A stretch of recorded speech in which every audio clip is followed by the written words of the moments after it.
Tol, laban mo na lang ha. Ito yung gusto ni Rafa dati sa akin eh.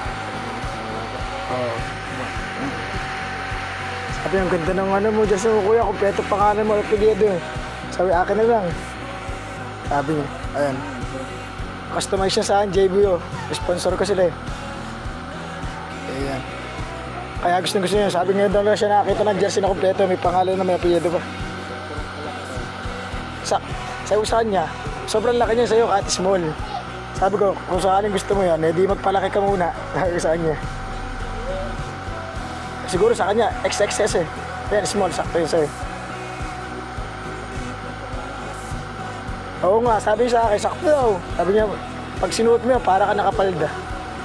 Sabi ko sa kanya, magpalayo ka muna. Uminom ka ng gatas para mangkad ka agad.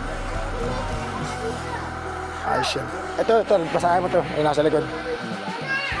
Meron niyang ano eh, may Bible version eh. Ako, hindi ako religious, pero nung nabasa ko yan, naniniwala ako din. Kasi pangalan ko Chris eh. May meaning yan, pati itong mga ito, zodiac sign yan. Sagittarius, yan ang zodiac sign ko eh. December ako pinanganak. Year of the Dragon ako. Year 2000. Akala nila yung 66 na number, bad ano yan, hindi yan, lucky number yan. 77 at 66, swerte yan.